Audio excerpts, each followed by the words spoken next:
Eleanor never imagined her life would change so drastically at the age of 74. After her divorce 10 years ago, she settled into a peaceful existence in her sprawling Victorian home on the outskirts of town. The house, though undeniably beautiful, bore the weight of memories, and its familiar creaks and groans seemed to remind her that nothing, neither homes nor hearts, remains young forever. Despite its imposing size, the house felt like a steadfast companion. She found joy in the small things, the mornings when sunlight poured through its stained glass windows, painting the walls with brilliant colors, and the evening spent sipping tea on the balcony as she gazed out at the world and contemplated what might have been. Living alone had become second nature to her. Years ago she had come to terms with solitude. Her children lived far away, busy with their own families and responsibilities, visiting only occasionally during the holidays. Her days unfolded in a quiet rhythm, shaped by morning walks in her beloved garden, afternoons immersed in books, and occasional trips to the market for necessities. One ordinary summer morning, as Eleanor prepared toast in the kitchen, the lights flickered, and the refrigerator's steady hum came to an abrupt stop. She sighed, exhaling her frustration at yet another electrical problem. Little did she know this incident would introduce her to Daniel. When Daniel arrived to inspect the issue, he was nothing like the electrician she had dealt with before.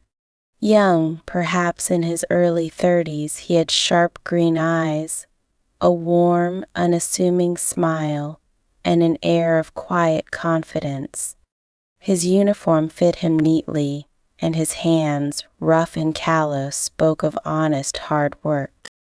"You must be Mrs. Bennet," he said with a slight nod, tipping his cap.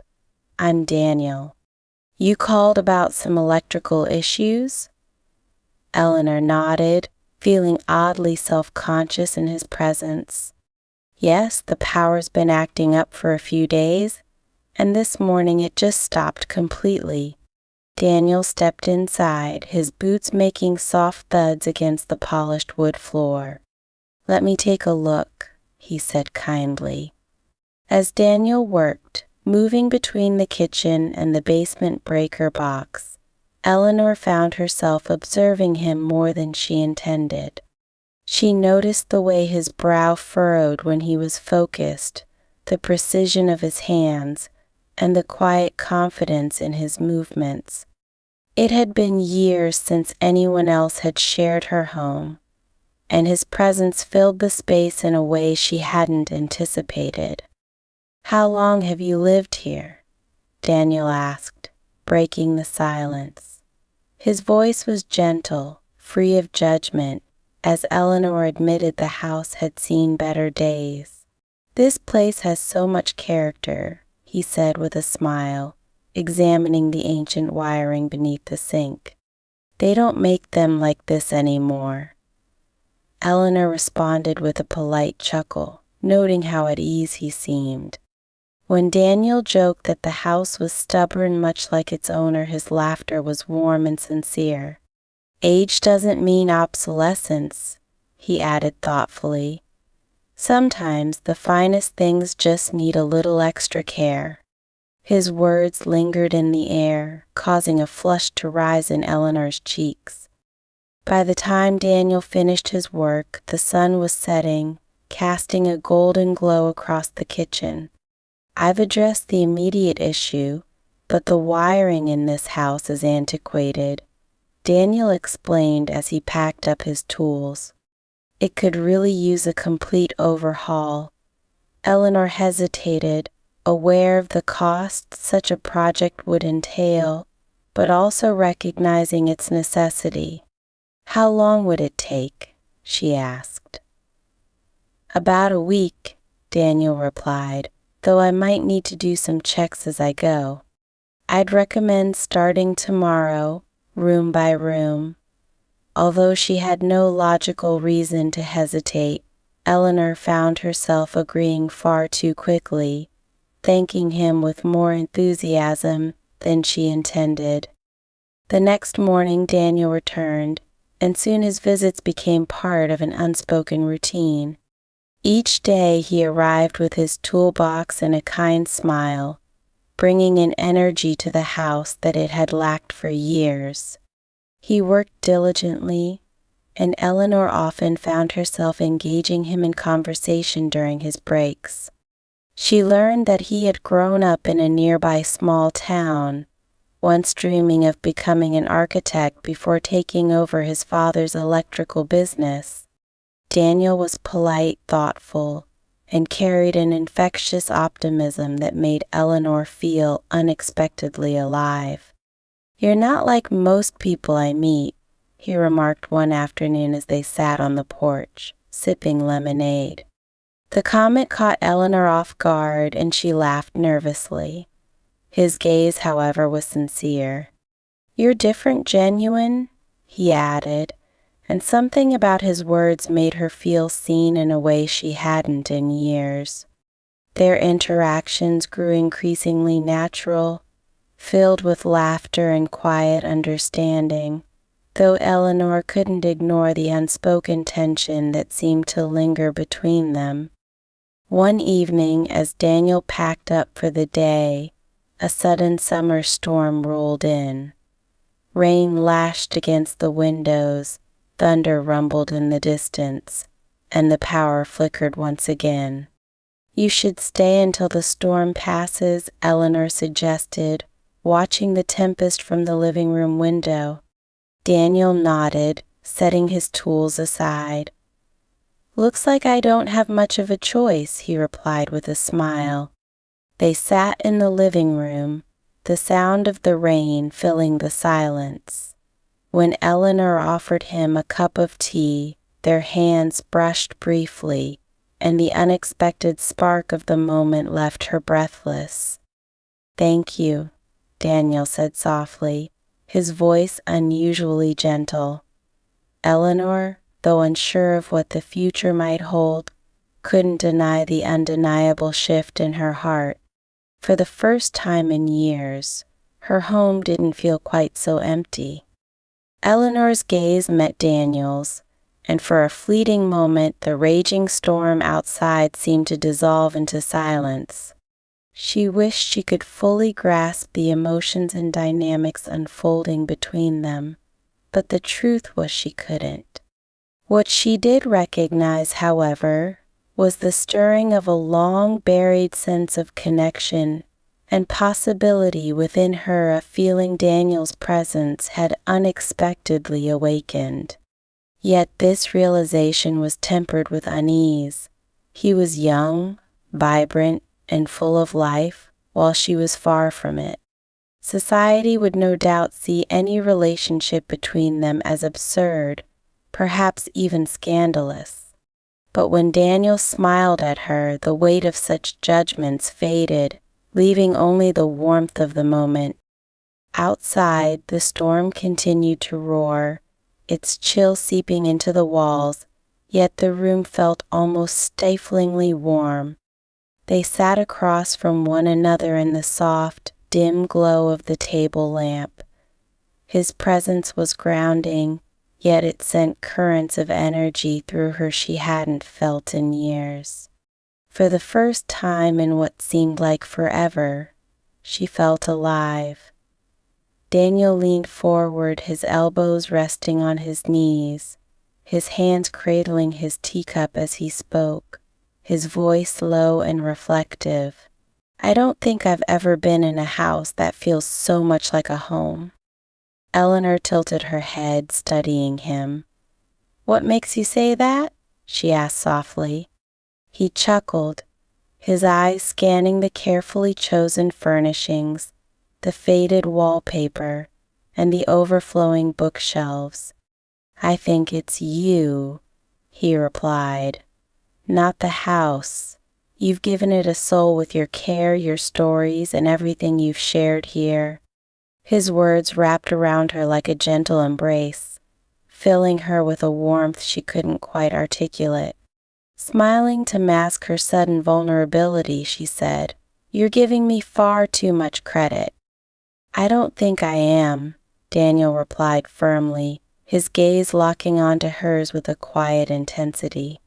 The silence that followed was thick with unspoken emotions, causing her pulse to quicken.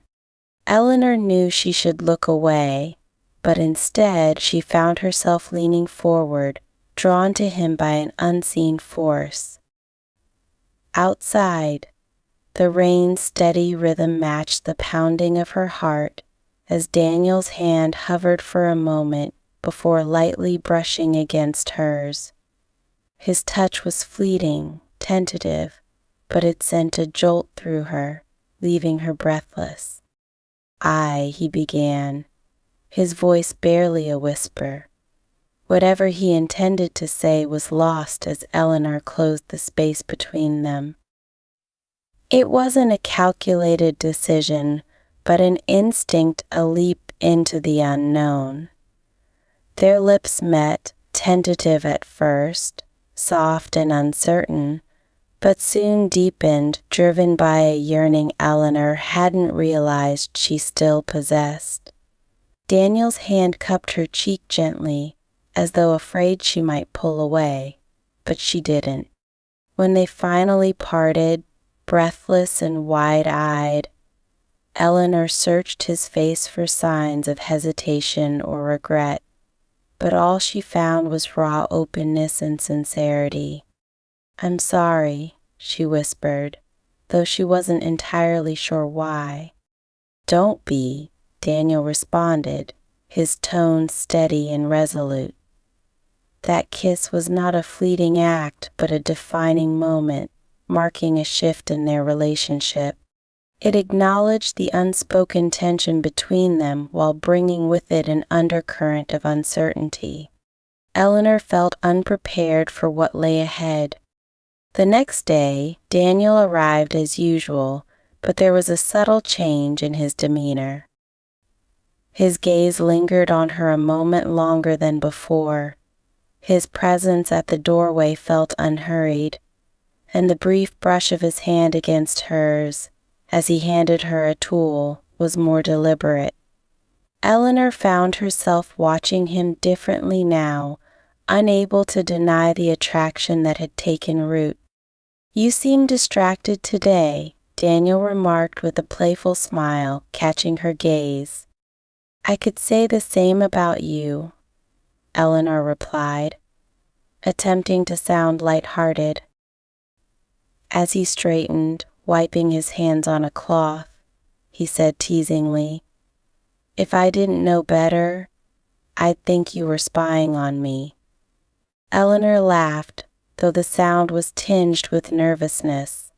"Maybe I just enjoy the company," she admitted softly. Daniel's smile softened, and for a moment, the world outside seemed to disappear. In his presence, the years she had spent alone, the heavy silence of the house, and the fears she had never dared to voice, all seemed to fade into the background. On Daniel's last day in the house, Eleanor felt a heaviness in her chest she couldn't quite explain. "I guess this is it," he said quietly, his voice barely above a whisper. The weight in his tone made her heart tighten. She tried to steady herself, to sound calm, but her voice wavered as she replied, "Yes, it seems so."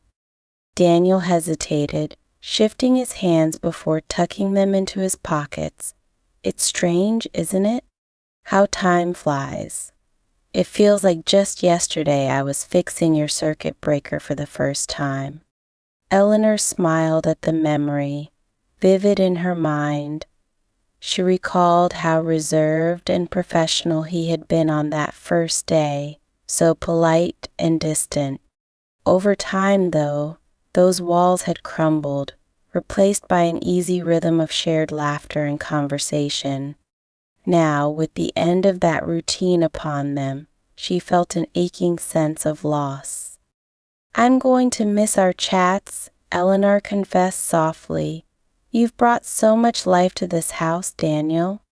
It hasn't felt this warm in years."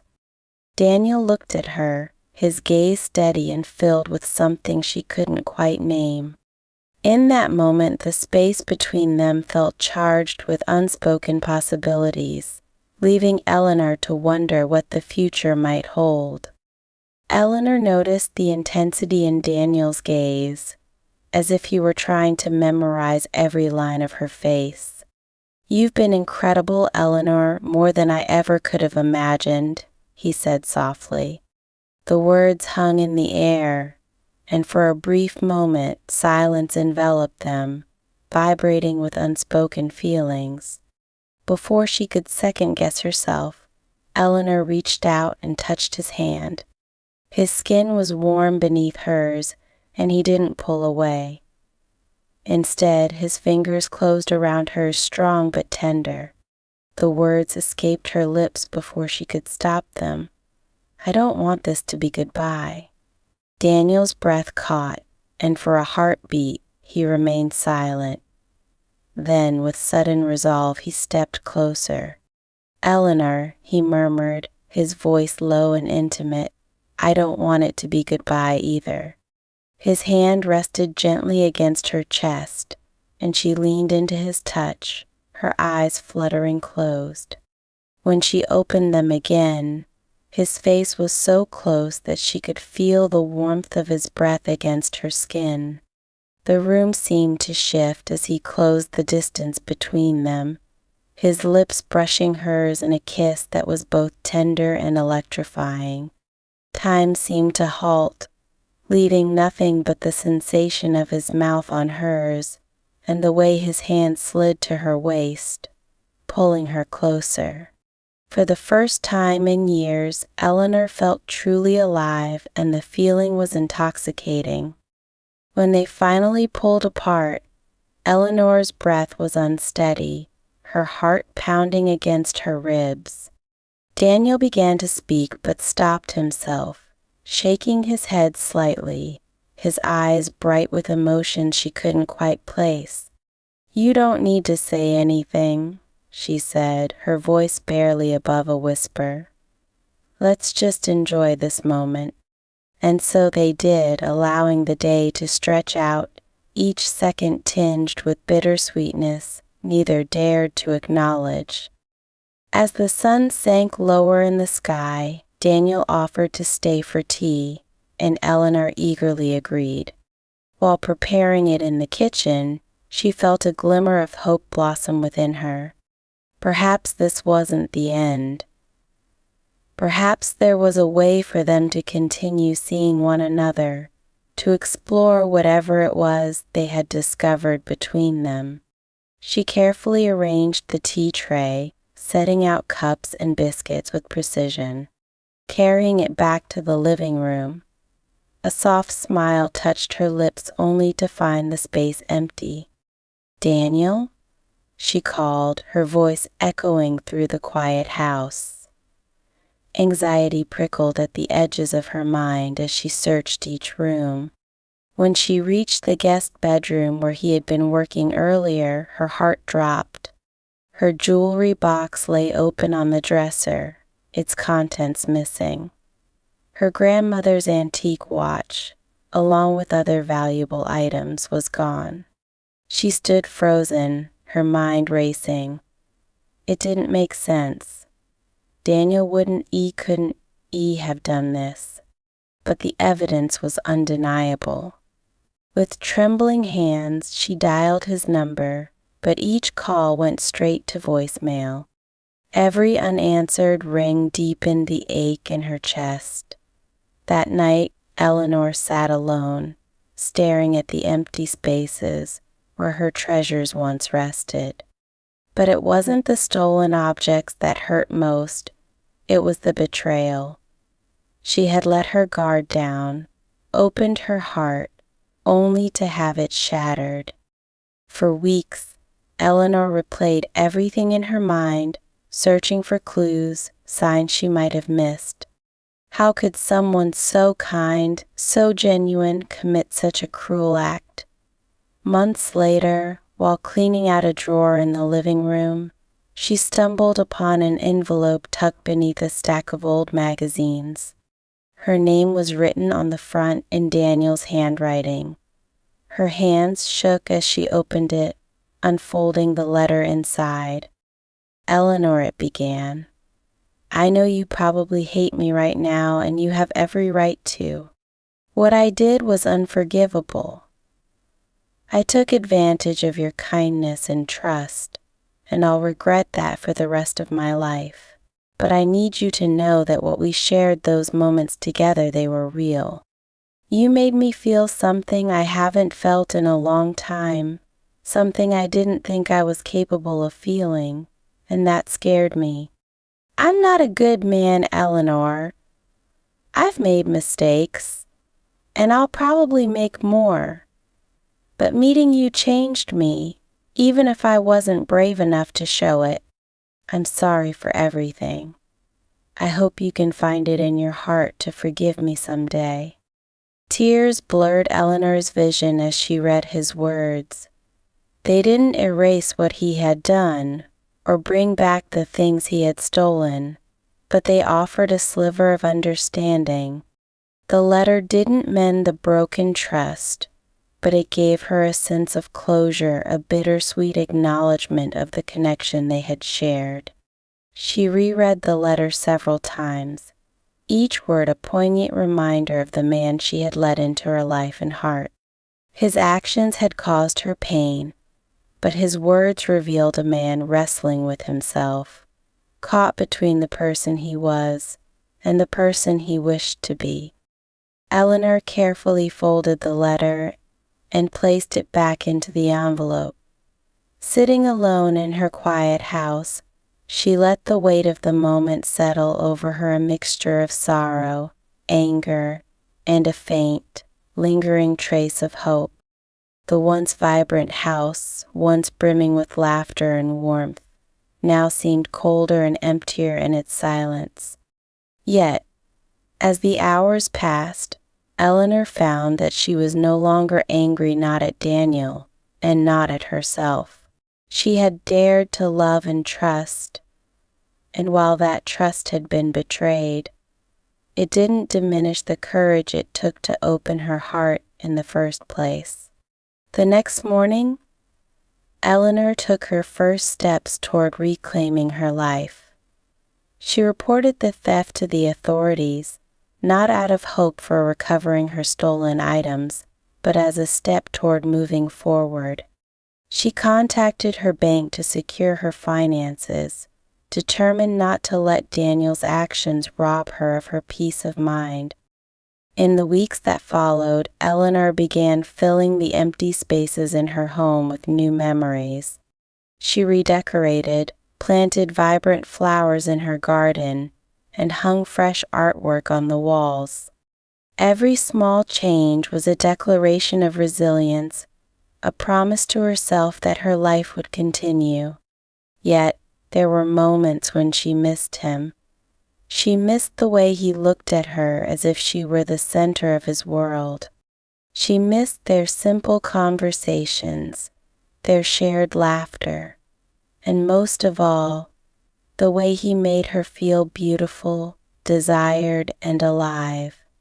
One evening, as she sat at her desk staring at a blank sheet of paper, the words began to flow before she even realized what she was writing. "You hurt me more than I ever thought possible," she began. "But you also reminded me of something I had forgotten: the power of love, even when it's imperfect. You gave me back a piece of myself I thought I'd lost forever. I don't know where you are, or if you'll ever read this, but I want you to know that, despite everything, I forgive you. Not because you deserve it, but because I deserve to move forward without bitterness in my heart. Thank you for the good and the bad, for the joy and the lessons. I hope you find your way, just as I'm finding mine. Eleanor folded the letter and placed it in a drawer. She had no intention of sending it, but the act of writing it brought her a sense of closure she hadn't realized she needed. Months later, on a rainy afternoon, there was an unexpected knock at her door. When she opened it, she found a woman standing there, holding a small box. "Are you Eleanor?" the woman asked, her voice firm yet gentle. Eleanor nodded, her curiosity mixed with apprehension. "This is for you," the woman said, handing over the box. "Daniel asked me to deliver it." Before Eleanor could respond, the woman turned and disappeared into the rain.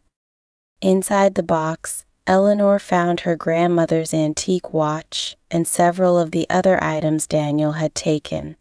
Beneath them lay a note, written in his familiar handwriting. "Eleanor, I'm sorry it took me so long to do the right thing. I can't undo the hurt I caused, but I hope this can be a start. Thank you for forgiving me, even when I didn't deserve it. Daniel." The return of her belongings brought an unexpected sense of finality. It felt as though a chapter of her life had quietly closed, not with a harsh slam, but with a gentle, resolute click.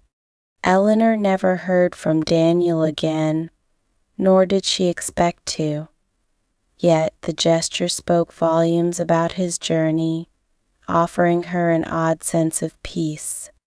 In the end, Eleanor chose to remember Daniel not for his betrayal, but for the fleeting light he had brought into her life.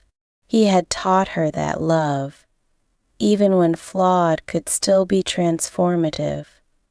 As the years passed, she carried those lessons with her, embracing life with renewed hope and courage.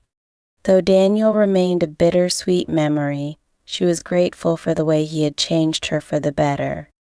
Her once quiet and somber house began to echo with laughter and warmth again. This time it wasn't because of Daniel, but because of the strength he had helped her rediscover within herself. For that, Eleanor would always be thankful,